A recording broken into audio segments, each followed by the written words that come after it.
E estamos quase a chegar ao destino, mas antes, uma última paragem. E nesta última paragem poderemos ficar a conhecer várias perspectivas. A perspectiva de Filomena Rosa, Presidente do Conselho Diretivo do Instituto dos Registros e do Notariado, de Renato Gonçalves, Presidente do órgão de gestão da Comissão para o Acompanhamento dos Auxiliares da Justiça, e de Paulo Rios de Oliveira, Vogal Executivo do Conselho de Administração da AICEP, Agência para o Investimento e Comércio Externo de Portugal. Peço então que subam ao palco e que embarquem connosco, juntamente com a nossa moderadora, Cristina Esteves, a quem mais uma vez entrego então a condução de mais uma etapa desta tarde de trabalho e deste percurso. Muito obrigada.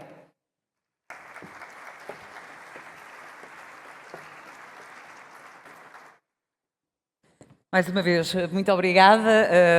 Vamos falar da justiça, fazer a pergunta retórica, se a justiça é tão global quanto a aldeia, é essa a pergunta que vamos aqui colocar. Estamos um bocadinho atrasados em relação ao programa, mas vamos conseguir recuperar. E ainda para mais, devem estar todos, presumo eu, nesta altura, depois do almoço fantástico que tivemos, extremamente aberto e para aquilo que nós vamos conversar, verdade? Então vamos lá. Antes de mais, muito obrigada, Filomena, Renato e Paulo Rios. É um gosto. Precisamos de micro de mão, por favor, porque senão eu falo, eles não. E acho que não é muito conveniente. Senão, presumo que estejam a trazer o... Se preciso, eu também falo. Não tem a minha projeção, mas eu posso dar aqui umas dicas também. Eu presumo que esteja quase a chegar, porque a Filomena é a Presidente do Conselho Diretivo do Instituto dos Registros e do Notariado, o Renato Gonçalves, Presidente do órgão de gestão da Comissão para o Acompanhamento dos Auxiliares de Justiça, portanto, nem sempre é fácil, e o Paulo Rios de Oliveira, que chegou há relativamente pouco tempo a uma função na AICEP, é o Vogal Executivo do Conselho de Administração da AICEP, e aquilo que ainda agora me estava a dizer é que não para, se o dia tivesse 30 horas, melhor seria, não é? Portanto, é só trabalhar. Mas agora, Filomena Rosa, trabalhar, vamos olhar exatamente para o Instituto de Registros e Notariado. E começo por lhe perguntar, fazer uma pergunta que tem a ver com os pedidos de nacionalidade. Não vou perguntar sobre as gêmeas. Que acho que há hoje uma comissão parlamentar de inquérito, acho que há lá qualquer coisa. Eu não estou nas notícias hoje. Portanto, vamos falar de uma outra maneira, porque aquilo que eu quero saber é como é que o IRN tem lidado com o aumento de vários pedidos, nomeadamente na atribuição da nacionalidade, já que vivemos num mundo cada vez mais globalizado, está tudo à distância de um clique praticamente, e eu pergunto se o facto de haver um maior número de pedidos, se tem havido uma maior pressão sobre os procedimentos e se estamos perante um complexo ou um simplex no Instituto dos Registros e Notariado. Ora, essa é uma pergunta que não sendo fácil... A pergunta é, a resposta é que não. A resposta é que não, exato, a pergunta é muito fácil, na verdade é mesmo assim. A nacionalidade tem sido um desafio grande, porque a lei da nacionalidade tem sido alterada múltiplas vezes, porque somos um país de portas abertas e só nos fica bem, mas é preciso depois conseguir dar a volta aos procedimentos. E como é que está a volta a esses procedimentos? Como é que está a volta a esses procedimentos? Durante longos anos houve algum desinvestimento nos recursos humanos e mesmo nos recursos tecnológicos. Neste momento temos uma aplicação que espero que venha a arrancar muito em breve, não quero fazer nenhum spoiler sobre o que estamos a fazer, e que nos vai permitir agilizar e compensar de alguma forma aquilo que não conseguimos durante os últimos anos. É preciso perceber que em 2022 e 2023, por exemplo, os pedidos duplicaram, mas os funcionários nem sequer aumentaram. Diminuíram. Diminuíram porque alguns tiveram a sorte de se aposentar. Sorte? Sorte para eles, não é? Sorte para eles, mas de qualquer maneira preferimos esses do que os que nos deixam infelizmente por outros motivos e por outras causas. Portanto, esses são os que saem por vontade própria para viver uma nova fase da vida. De qualquer maneira, o investimento nesta matéria tem que ser um investimento na tecnologia. 9 senhoras não têm um menino num mês e por muito pessoal que consigamos agora recrutar, não vai resolver a acumulação que entretanto se gerou. E como todos sabemos, a acumulação gera acumulação. Sim. Porque quanto mais pedidos temos, mais entropias criamos nos pedidos e mais temos, e mais a máquina se autoalimenta e se autolimita em termos de velocidade. Eu não quero que seja spoiler, mas que vai haver, portanto, há um projeto, tem a ver com uma nova plataforma digital. Tem a ver com uma nova plataforma digital que vai permitir a entrada de pedidos online que já está disponível. Sim. Mas que vai mais longe do que isso. Ela vai ultrapassar várias fases do projeto. Por exemplo, a maior parte das pessoas não tem a noção que grande parte do tempo que se perde na nacionalidade não é na análise. A análise tem alguma complexidade, mas não é na análise. Os pedidos chegam e têm que ser digitalizados e os documentos classificados. Grande parte do tempo que é exigido aos funcionários é na digitalização e na classificação de documentos, que não é propriamente uma atividade. O que nós pretendemos agora é que a própria aplicação, desde logo com o pedido online, os documentos sejam de imediato digitalizados. Quem ainda assim precisar de ir ao balcão, estamos a agilizar a classificação e ficarem desde logo mais facilmente classificados com recurso a alguma inteligência artificial aplicada à leitura do documento para de imediato classificar, dizer o que ele é. Se formos bem-sucedidos, e eu quero acreditar que sim, vamos diminuir aqui 1/3 do tempo de demora médio de cada processo. Portanto, o que é fantástico. O outro terço tem a ver com a feitura do registro. O pedido de nacionalidade é analisado, muitas vezes há pedidos de documentos adicionais, quanto a isso também, mas aí já não depende de nós, temos um regulamento preparado da nacionalidade que, se for aprovado, também vai agilizar alguma coisa, mas, enfim, correu tudo bem, a pessoa tem todos os documentos. Muitas vezes o processo está decidido e a pessoa fica à espera que o seu registro fique feito. Neste momento, e isso a aplicação já está a fazer, apesar da plataforma não ter sido completamente adotada ainda, essa parte já está a ser feita, o registro é feito com automatismos. Claro que tenho quase a certeza que alguns dos senhores solicitadores aqui presentes já tiveram a experiência nesta feitura automática e enquanto a máquina não aprende tudo aquilo que tem para aprender, às vezes há erros, mas ainda assim conseguir fazer 40 mil registros com um clique tem muitas vantagens.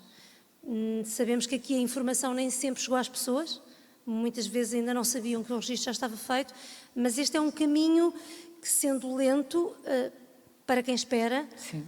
acreditamos que muito em breve vai começar a produzir resultados visíveis e permitir que a resposta a quem nos procura e tem condições para ser português seja rápida e a quem não tem condições também. Portanto, os processos não têm que estar pendentes a criar expectativas Sim. quando não estão em condições e temos que andar. Renato, também foi designado recentemente presidente do órgão de gestão da Comissão para o Acompanhamento dos Auxiliares da Justiça, mas tem grande experiência na política legislativa. Agora, aquilo que eu lhe pergunto é, em relação à cobrança de créditos, se calhar ainda é difícil fazer uma avaliação, mas pergunto-lhe qual é a avaliação possível que faz neste impacto, do impacto da globalização na atividade dos auxiliares de justiça, ou o que espera, dado estar há pouco tempo nestas funções, especialmente naquelas questões que ainda agora se falava, das questões transnacionais, como a cobrança de créditos. Muito obrigado. Eu queria começar por agradecer à Ordem dos Solicitadores e dos Agentes de Execução o amabilíssimo convite para a CAAG e o seu órgão de gestão estarem nestas jornadas a marcar uma presença de colaboração que certamente é o reforçar de uma longuíssima história de colaboração, pelo menos tão antiga como a CAAG, que tem 10 anos feitos o ano passado. Aliás, este ano o seu início de atividade fez 10 anos no dia 14 de maio. E, portanto, só para dar essa nota, antes de passar à resposta àquilo que me perguntou. De facto, em termos de política regulatória, o sistema de cobranças transfronteiriço é um sistema muito completo em termos dos instrumentos normativos que há à disposição dos profissionais e das pessoas para, de um lado, os profissionais exercerem a sua atividade, auxiliando as pessoas de um lado a verem os seus créditos cobrados satisfeitos e do outro lado a cumprirem efetivamente as suas obrigações, mas é também um sistema muito complexo que, de facto, implica uma enorme formação e dedicação, acima de tudo, dos profissionais para conhecerem esses instrumentos e esse papel, de facto, a entidade reguladora, as entidades reguladoras destes profissionais,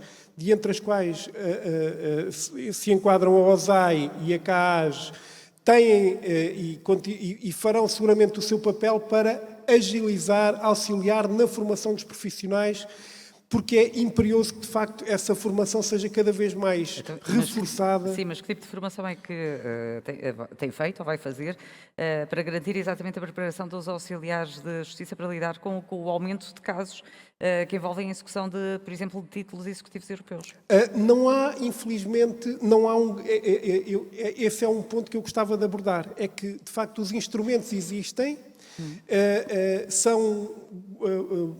a sua utilização é seguramente um benefício para quem dela pode beneficiar, mas os números são de facto, eu penso que não vale a pena aqui estar a esmiuçar números muito concretos, mas o que eu posso dizer é que os números não são muito significativos. Isto é, os instrumentos estão à disposição, mas não há de facto uma grande, uma forte, uma massiva utilização de facto destes instrumentos, havendo casos em que, em alguns anos, alguns destes instrumentos são utilizados poucas dezenas de vezes, se calhar. Mas porquê?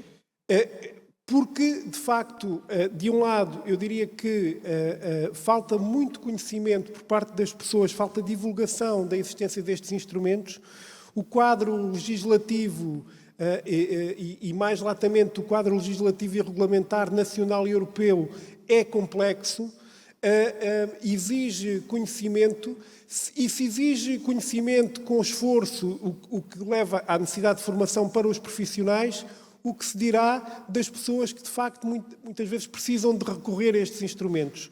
Daí o papel relevantíssimo de agentes de execução, de solicitadores, dos demais profissionais da área forense envolvidos no contacto com as pessoas para, de um lado, dar a divulgar, dar a conhecer estes instrumentos e também das entidades públicas que têm, eu diria, o dever de, dentro das suas capacidades, dentro das suas forças, darem também a conhecer a existência destes instrumentos.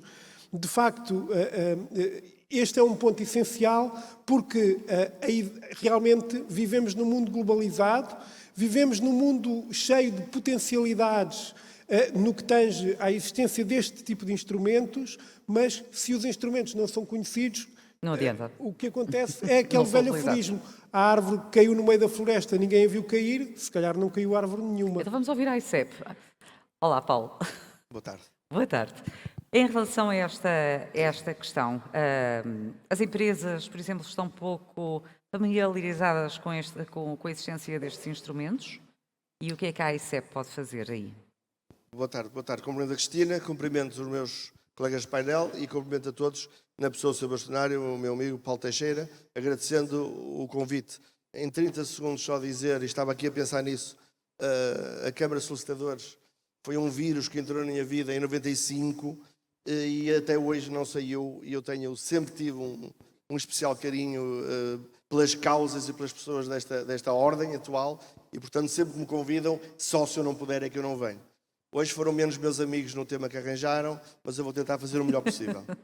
Relativamente à ICEP, onde me encontro a trabalhar há 4 meses e parecem 4 anos, dizer o seguinte: Não sabemos se é bom sinal ou mau sinal. as empresas não estão muito informadas das questões da justiça enquanto ferramenta e das suas soluções, mas estão muito preocupadas com a justiça enquanto custo de contexto. Eu dizia há pouco à Cristina que uma das funções, talvez a principal função da ICEP, é captar investimento direto estrangeiro e, ao contrário do que pensam, e também estava a pensar nisso quando vinha para cá, vão-me perguntar o que é que me interessa o que estás aí a dizer. Interessa muito. Vocês contribuem muito naquilo que é a nossa apresentação.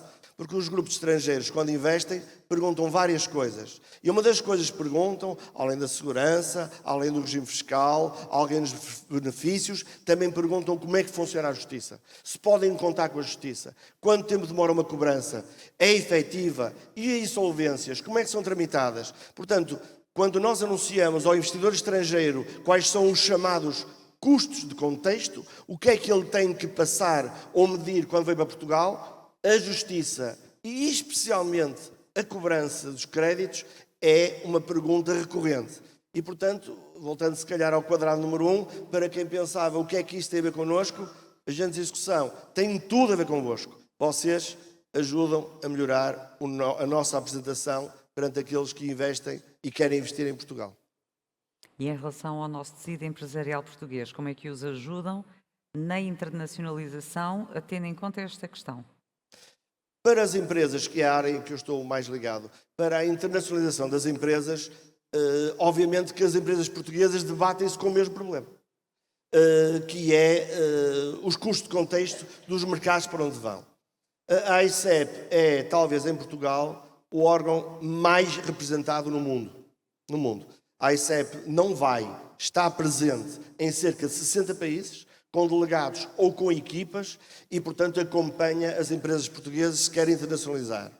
E acontece connosco exatamente o mesmo com o investimento direto estrangeiro. Ou seja, as empresas portuguesas também querem saber os custos de contexto de investir noutros países. Se pensarmos que o nosso primeiro parceiro, e é fácil perceber porquê, é a Espanha, e o segundo maior parceiro é a França, para onde vão e estão 6 mil empresas, perceberão como é importante, eu estava a ouvir com muita atenção o painel anterior, como é importante para nós saber como é que depois eu vou cobrar se tudo correr bem. É que às vezes, cuidado com o que sonhas, pode acontecer. E correu tudo bem, mas só corre mesmo tudo bem quando nós cobramos e enviamos o recibo. Até lá não correu tudo bem. E, portanto, para as empresas portuguesas, saber de que forma é que se podem movimentar, especialmente no espaço europeu, quanto à defesa dos seus interesses, é um assunto que existe. Confesso que, embora seja responsável por serviços jurídicos, não é a mim que compete a organizar a informação às empresas, embora sim, nós temos a Academia AICEP, que existe exatamente para capacitar as empresas, porque algumas delas nos dizem: eu quero ir para o estrangeiro, eu quero internacionalizar. E nós temos que ter a prudência e também a seriedade de dizer: desculpe, não está preparado para ser internacionalizado, mas nós ajudamos. Nós capacitamos, nós preparamos. Como? Exatamente dando as ferramentas de formação online e presencial, no sentido de como é que é o mercado para onde vai, como é que funciona. Por exemplo, ainda há pouco tempo, vou dar um exemplo muito pequenino e muito relevante. Como é que funcionam os concursos públicos em França? Uma empresa portuguesa que quer ir para a França e que tem a dimensão para isso, tem que saber realmente como é que é. No fundo são regulamentos comunitários. Não são, não. Cada país tem as suas regras no fim do dia e este tipo de capacitação específica, como é que funciona? Dentro do país, onde é que estão situados É que o os principais problema é que as fornecedores? grandes empresas têm essa informação, não é? Como a Mota-Engil. As grandes empresas têm essa informação, como por exemplo a Mota-Engil, que vai para uma data de países, mas as PMEs, Não têm. o nosso tecido empresarial é principalmente PMEs e micro. As grandes empresas estão informadas, as grandes empresas, problema é que eu são as PMEs. visito-as e contacto-as, primeiro porque se aprende muito com elas, segundo porque seria quase ofensivo nós não estarmos lá, mas de facto quem precisa de nós são as pequenas. E as pequenas podem escalar. Essa é a questão de nós. E não chega a dizer, por exemplo, como acontece connosco, ainda por cima, deixem-me dizer-vos que foi das coisas que eu mais gostei de saber quando entrei na ICEP, o conjunto alargado de serviços que nós prestamos é absolutamente gratuito. Ou seja, a empresa pode, junto de nós, obter enorme informação sobre o mercado, porque, por exemplo, diz-me assim, vou para a Alemanha, no contexto do meu produto, em que zona é que estarão os meus fornecedores? E já agora quais são? E já agora podiam marcar uma reunião com eles. Às vezes chega a isso. Portanto, para as empresas portuguesas, saber o mercado para onde vão é importante e saber como é que, onde defender, nomeadamente do ponto de vista jurídico, também é importante. Este tipo de ferramentas de que estamos há pouco a falar, eu confesso que desconhecia, são realmente muito importantes. Confesso que vou daqui já a fazer um telefonema a dizer quem é que está a tratar deste assunto, que é muito importante. Saímos sempre daqui com alguns inputs. Quem é humilde aprende sempre. E Filomena, falando de empresas, nomeadamente as que querem vir para cá, a constituição de empresas por cidadãos estrangeiros tem sido um desafio para o IRN? A constituição de empresas por cidadãos estrangeiros está bastante facilitada no nosso país.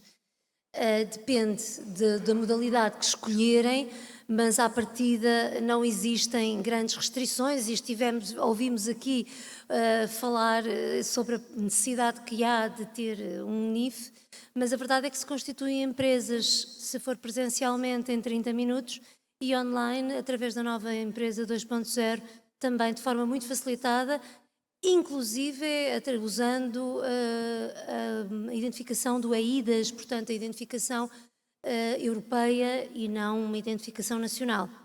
Mas estamos aqui num contexto em que, à partida, teremos estes empresários assessorados por solicitadores, e muito bem, porque nestas coisas é sempre bom estar assessorado por um bom profissional. A esse nível, a lei portuguesa e os registros portugueses não importam, e há muitos anos que não importam, uma sobrecarga perante os empresários. Não é pela Constituição e pelo registro que se demora mais a criar, ou que se desiste de criar uma empresa em Portugal e os rankings É mais pelas têm dito. incertezas legislativas, não é? É mais pelas incertezas legislativas, Eventualmente, não é, Paula? A questão eu estou na por justiça exemplo. e não me fica bem dizê-lo, mas se calhar é com aquilo que pode acontecer se as coisas não correrem bem.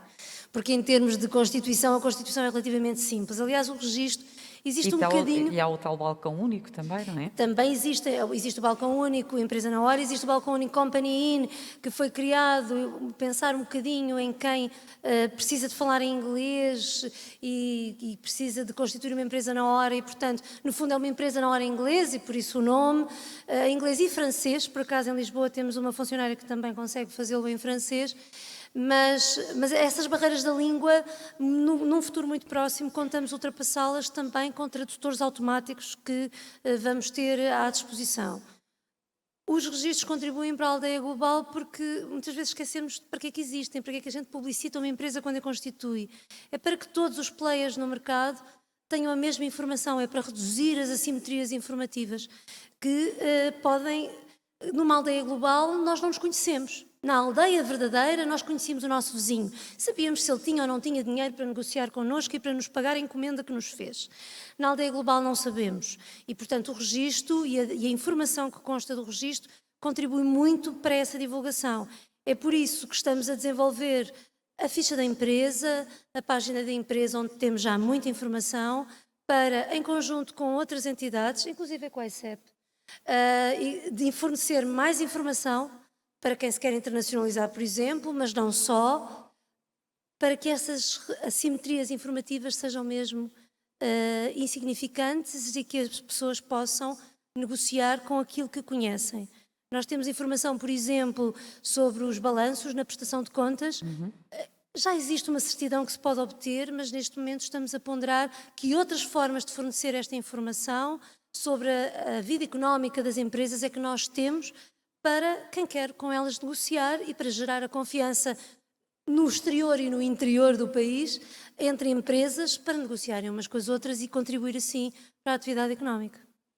E, Renato, falávamos também há pouco da tal existência dos mecanismos europeus para a execução dos títulos executivos e o arresto de contas bancárias em casos transnacionais. Dizia-me que os cidadãos nacionais não têm muita informação e, por isso, não recorrem frequentemente a estes mecanismos. E em relação ao resto dos europeus, recorrem ou não? Ou há mais informação ou não? Portanto, há uma cobrança a nível... É diferente? Dos dados que disponho, que não são dados oficiais, são dados oficiosos, de facto, todas estas figuras, ou pelo menos o arresto de contas europeu e o título executivo europeu têm tido um nível de utilização muito reduzido. E o problema é exatamente este. Eu diria que tem duas faces. Uma, falta de divulgação de conhecimento dos mecanismos, talvez seja o mais significativo, e outra, por utilizadores, por profissionais. A legislação, não estamos aqui a atribuir culpas a ninguém, de facto a legislação é densíssima. Se nós olharmos para todos estes instrumentos, ainda que haja um conjunto de plataformas, de formulários que procure e bem simplificar o conhecimento dessa informação, o que é certo é que ela é muita informação. E por isso mesmo, qual é o conselho e o relacionamento que têm com os elementos que estão aqui representados nesta sala? De facto, a nota é que os profissionais, os solicitadores, os agentes de execução, investindo nestas áreas, e podem contar naturalmente com a CAS naquilo que lhe compete, como poderão, e estão-me a atravessar, mas acho que eu posso dizer, com a cooperação entre a CAS e, no caso concreto, a OSAI e todas as outras entidades, para se preparar formação, se prepararem materiais com qualidade, com assertividade, para esclarecer sobre o funcionamento destes instrumentos, mas também dizer que, de facto, é necessário que haja uma informação jurídica o mais aprofundada possível das pessoas que têm os problemas, e o contacto com os profissionais e o trabalho dos profissionais, o dar-se a conhecer a existência destes profissionais, é de facto um ponto crucial para essa mesma informação jurídica. Por mais simples que queiramos ser nos discursos, por mais simples que queiramos ser nas palavras, às vezes a matéria tem uma complexidade tal para algumas pessoas e para alguns níveis de literacia que, como nós sabemos, muitos cidadãos têm dificuldade em compreender alguns documentos, têm mais simples, mais complexos, e o papel dos profissionais é importantíssimo. Nós temos que divulgar a existência destes profissionais, temos que lhes dar formação naquilo que nos compete, temos que contribuir, de facto, para esse papel. E aqui falo também, enquanto auxiliares da Justiça, nos administradores judiciais, ainda que não seja aqui o tema concreto, já se falou em insolvências, e eu atrevo-me a dizer que também aqui é importante formar estes profissionais da melhor forma possível para o muito que há, as muitas dificuldades que surgem no âmbito designadamente de insolvências transfronteiras, que são complexas. O quadro insolvencial europeu tem algumas regras comuns, mas tem muitas normas partilhadas pelos direitos nacionais de cada um dos Estados-membros. Aliás, é o grosso do direito da insolvência, é regido pelos direitos nacionais de cada Estado-membro, e, portanto, há aqui muito a fazer nas duas áreas de cobrança de créditos, as duas principais áreas. Uma nota para dizer que os agentes de execução têm tido um papel absolutamente crucial no aumento da confiança na justiça nos últimos anos. Eu não posso deixar de o dizer. Em 2011 havia cerca de 1.370.000 processos pendentes na área executiva, e só e apenas com o trabalho dos agentes de execução, da OSAI, da CAAS, do Ministério da Justiça, de todas as entidades envolvidas, foi possível reduzir muitíssimo essa pendência, e sem os profissionais isso não teria sido feito. Eu acho que neste tempo em que a ação executiva tem um pouco mais de 20 anos, não podemos deixar de assinalar o contributo inestimável que estes profissionais deram para a redução da pendência e, concomitantemente, para o aumento da confiança nos tribunais. Obrigada, Renato. Obrigado. Paulo, e falando das diferenças cá e lá fora, e das nossas empresas e das lá de fora, e das regras que estão a ser impostas e que vão entrar em vigor brevemente, nomeadamente o critério ESG. E eu pergunto-lhe exatamente, até porque estamos a falar na questão internacional, a importância e a importância dos nossos membros também para ajudar as empresas na assessoria em relação a este aspecto, porque nós estamos a falar de de algo que ainda não está em vigor, mas que vai estar. E que convém as empresas portuguesas, as PMEs, estarem já mais ou menos preparadas para esta questão. Aliás, existem plataformas, eu digo, por exemplo, o Turismo Portugal, em que já é agregada informação por parte das empresas, que depois é feito o report por parte daquela plataforma, portanto, da Turismo Portugal. Eu pergunto se a ICEP tem um instrumento mais ou menos similar, também para ajudar as empresas para ver se estão a ser realmente cumpridos estes critérios de ESG, Ambiente Social e Governança, no sentido da internacionalização.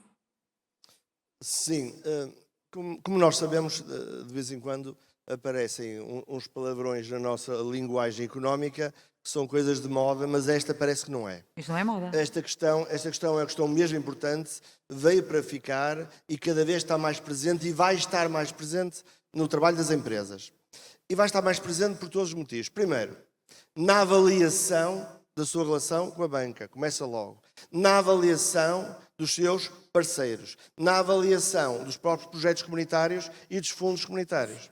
Ou seja, por exemplo, na academia da ICEP, nós temos ações expressamente e apenas para este tipo de temas, para preparar as empresas.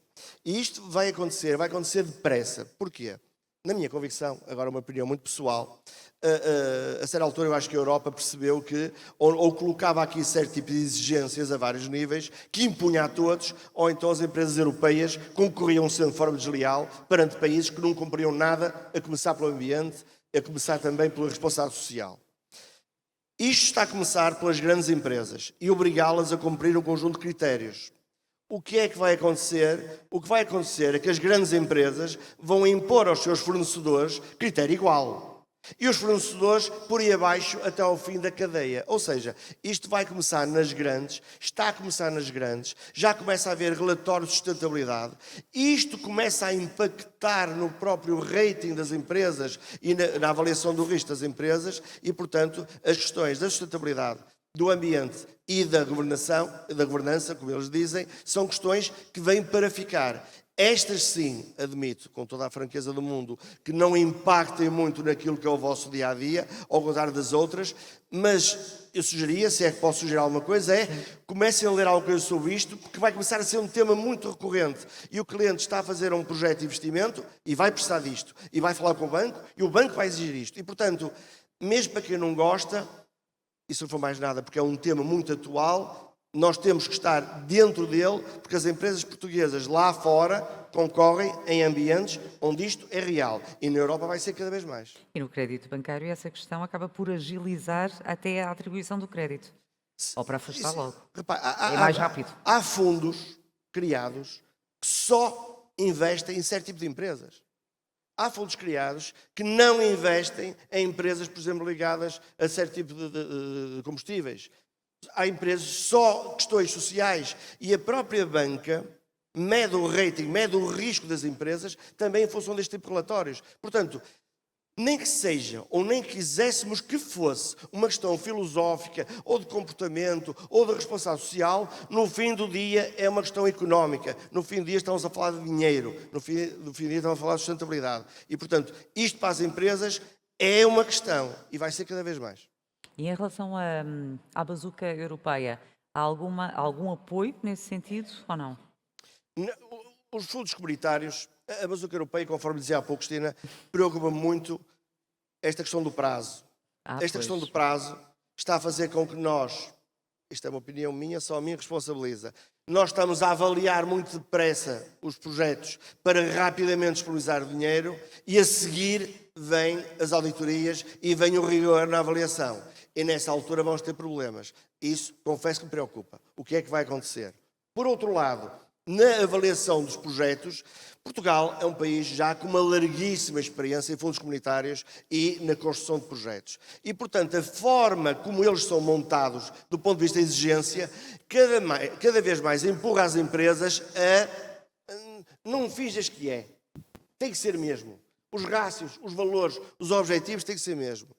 Até em jeito de desabafo, preocupa-me muito a função dos consultores, que muitas vezes iludem as empresas dizendo diga mais isto, que há uma majoração, diga mais aquilo, que eles dão mais dinheiro, diga mais isto, melhora o rating, e depois as empresas não conseguem atingir esses objetivos. Mas hoje em dia, quando nós acedemos, nomeadamente a fundos comunitários, a formatação dos programas já é muito virada para a inovação, e não é inovação no papel, é inovação real e que depois é medida. E as questões da sustentabilidade, da autonomia financeira e as questões também do ambiente são questões que têm que lá estar.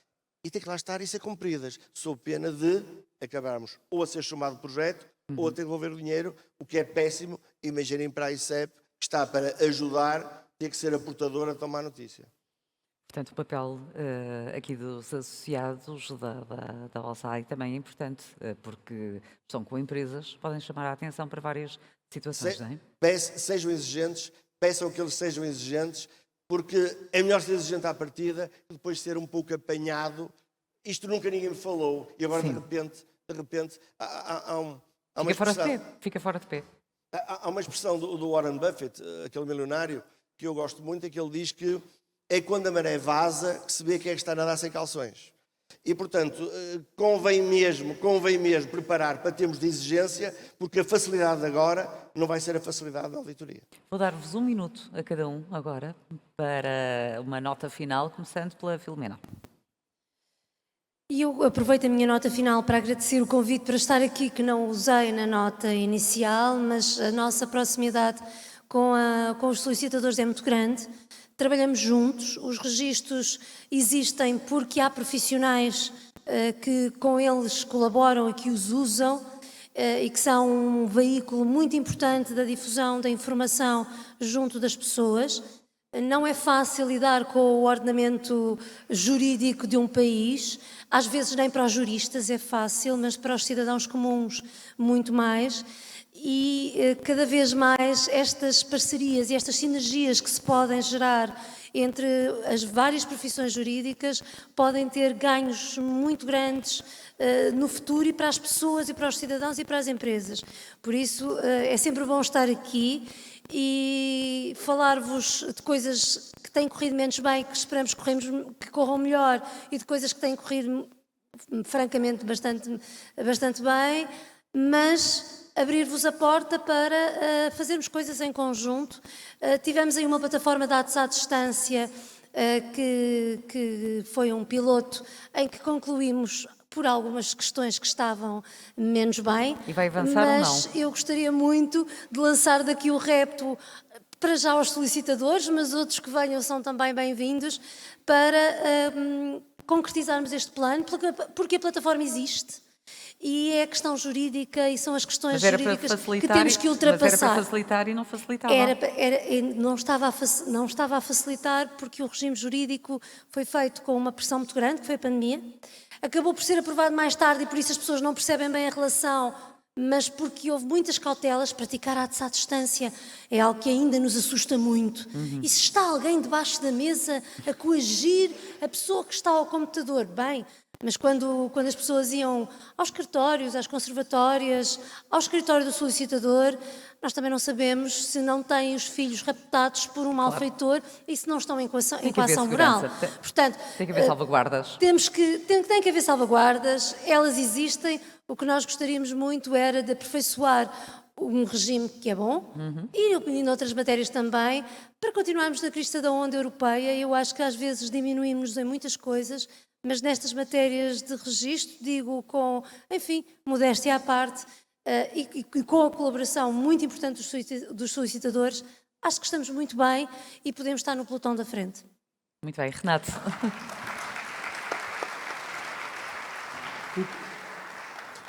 A minha nota final vai para uma matéria que foi aqui referida e que numa outra vida eu tive o prazer de acompanhar, e trata-se da matéria da sustentabilidade, os fatores ESG. E, de facto, eu diria que para os solicitadores há aqui uma oportunidade, e pese embora a CAS não tenha competências estritas nesta matéria, eu não posso deixar de o referir. Parece-me que, numa perspectiva de alargamento de competências dos solicitadores e novas áreas de trabalho a explorar, esta área da sustentabilidade oferece, de facto, um amplo espectro de possíveis atuações, porque a legislação que se encontra atualmente em transposição e que, a partir do próximo ano, gradualmente, terá de ser cumprida primeiramente por grandes empresas, sejam elas cotadas e não cotadas, depois por PMEs cotadas e, mais tarde, por outras entidades, designadamente com funcionamento na União Europeia, mas que estejam integradas em grupos sediados fora da União Europeia. De facto, há aqui uma grande margem para os solicitadores intervirem naquilo que é a preparação da informação de sustentabilidade. Porque se a matéria do relato de sustentabilidade, isto é, dos relatórios que são efetuados e da avaliação desses relatórios, tem, de facto, regras muito estritas e estão a ser definidos de raiz profissionais que devem fazer essa avaliação, essa auditoria em matéria de sustentabilidade, que são, em princípio, os revisores oficiais de contas e, potencialmente, outros profissionais independentes que também possam, se as empresas assim o entenderem, fazer essa avaliação.